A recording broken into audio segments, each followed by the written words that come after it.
Pero bueno, ¿qué tan eficiente va a ser? Por ello hacemos contacto con el doctor Jesús Felipe González Roldán, expresidente de la Sociedad Mexicana de Salud Pública. Doctor, gracias por estar con nosotros. Buenas noches, Alberto. Aquí el asunto está de que dice el presidente que con esta megafarmacia, a unos meses ya de dejar el poder, va a solucionar el desabasto. Pero el desabasto, ¿quién lo provocó, doctor? ¿Cómo estábamos antes de 2018 en el tema de los medicamentos? Sin que tuviéramos un abasto al 100%, sí se podría hablar de que se tenía un abasto del 90% del surtimiento de las recetas.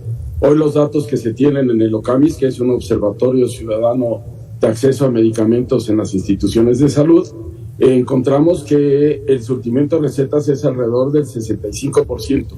Y un poco para ponértelo en contexto y en números, todos los días en el sistema de salud pública de este país se dan 1 millón de consultas, ¿no? En más de 25,000 centros de salud, hospitales y hospitales de alta especialidad.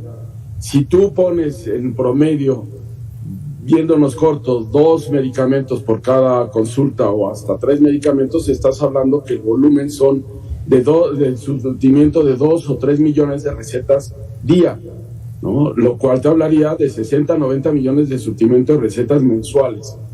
Y aquí el tema es pues entender que, y yo creo que está bien que se tenga un almacén para medicamentos, pero creo que también es bueno el hecho de querer, si alguien no encuentra el medicamento en su centro de salud o en su hospital o en la consulta que le dé una institución pública, se tenga un mecanismo en el cual se pueda acceder al medicamento, y eso pues es algo que vamos a ver.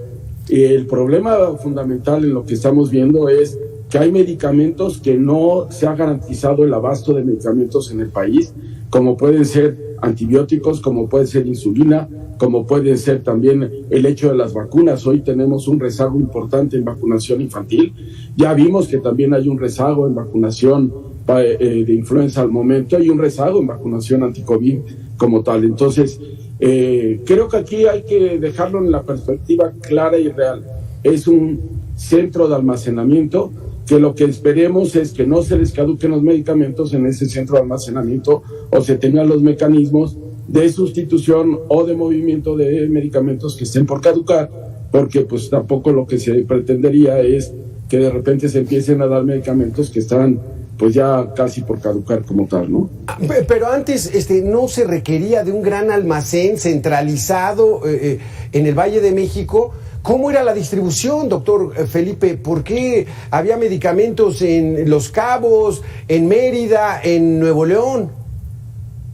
Mira, creo que el tema fundamental es el abasto de medicamentos por cada institución era muy diferenciado. En el Seguro Social lo que vemos a través de los resultados que tenemos de este observatorio que te señalaba, es que no es lo mismo el surtimiento de recetas en la Ciudad de México que, por ejemplo, en Valladolid, Yucatán, o que, por ejemplo, en Guerrero Negro, en Baja California Sur. No es igual el surtimiento ni el acceso a ciertos tipos de medicamentos. Y eso hay que dejarlo en perspectiva. Pero también en los servicios estatales de salud, pues se tenía, cada estado tendría sus propios almacenes estatales para contemplar la cadena de distribución de medicamentos y luego redistribuirlos a través de esos almacenes a las diferentes jurisdicciones sanitarias, que estamos hablando de alrededor de 245 jurisdicciones sanitarias en el país, un promedio de 10 municipios por cada jurisdicción sanitaria, exceptuando en la Ciudad de México, donde tienes una jurisdicción sanitaria por cada alcaldía, pero eso te facilitaba el hecho del rápido acceso y del movimiento de medicamentos. Claro. Si este almacén lo que busca es que las instituciones tengan un abasto homogéneo como tal, creo que sería interesante observar qué tanta efectividad, qué tanta eficacia tiene, qué tan aceitada está la logística para que un medicamento le llegue a un paciente en menos de 48 horas, como se decía. Pero tú considerar que hay pacientes que requieren el medicamento en ese momento. Por ejemplo, un antibiótico. Un antibiótico tú del momento que te lo prescriben, tienes que empezar a tomarlo porque si no puedes tener complicaciones de manera inmediata como tal, ¿no? ¿El problema es la distribución o la adquisición? Porque ya vimos que Hacienda, Birmex, el IMSS, la propia Sedena no pudieron comprar los medicamentos. ¿Ahí está la falla?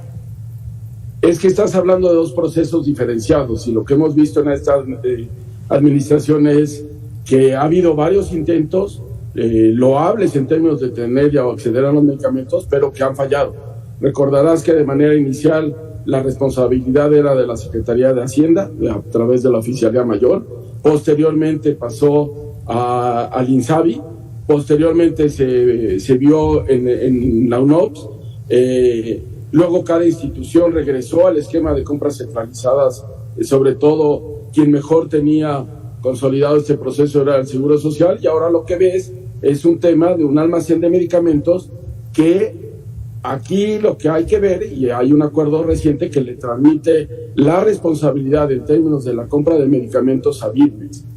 Creo que en ese caso Birmex debe de ser vista como una instancia de seguridad nacional y se le debe de dotar de los recursos necesarios, pero también se le debe de dotar del personal necesario para llevar a cabo las adquisiciones de acuerdo a la ley de adquisiciones. Hoy lo que hemos visto también es el incremento en compras de asignación directa, como se ha venido manifestando a través de este observatorio y de muchos estudios que hay al respecto del abasto de medicamentos. Y entender que son procesos totalmente diferentes. Uno la adquisición y otro el almacenamiento, y luego tendrías que ver la distribución o los canales de distribución como tal. ¿Costó vidas este desabasto de medicamentos que se registró en esta administración porque no supieron cómo comprar y adquirir los medicamentos? Pues mira, los datos te demuestran que, por ejemplo, hay un incremento en el número de muertes de cáncer de mama, personas que lamentablemente fallecieron y que a lo mejor tenían una esperanza de sobrevida mayor a la que tuvieron, y también en el caso de las leucemias está ya los datos de mortalidad, tanto de la Dirección General de Epidemiología como de lo que es el INEGI, que ellos llevan la contabilidad de las muertes. Pues se ve un incremento de esto, también se ve un incremento de muertes por tuberculosis del 2% en el año 2019 y hasta un 4% en este año, ¿no? Entonces eso te habla de que al final hay pacientes que o por no tener acceso al medicamento o por no tener acceso a los servicios, pues sí han estado falleciendo como consecuencia de no tener esto. Y otra parte importante, y lo estamos viendo recientemente, hoy el gasto de bolsillo de las personas que tienen derecho o acceso a una institución pública necesitan gastar más de su dinero para adquirir medicamentos e inclusive para ir a servicios de salud de términos privados. Lo estamos viendo con la vacunación anti-COVID, ¿no? Las mejores vacunas a nivel mundial son las que hoy están disponibles en México en el sector privado, sí a un costo menor, y eso hay que señalarlo de manera clara. En Estados Unidos el costo de una vacuna de estas anda alrededor de los $100, 17,700 pesos, y aquí los tienes en promedio en 850 pesos. Sin embargo, lo tienes que gastar.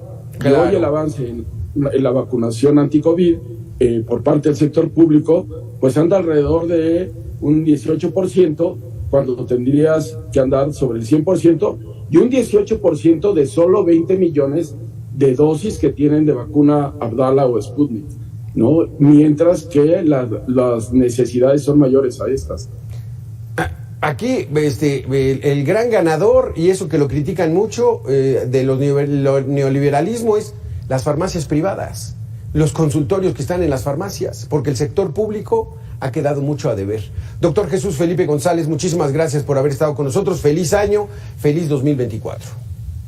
Alberto, un muy feliz 2024 para ti y toda tu audiencia, que esté llena de salud y de bendiciones para todos. Muchísimas gracias.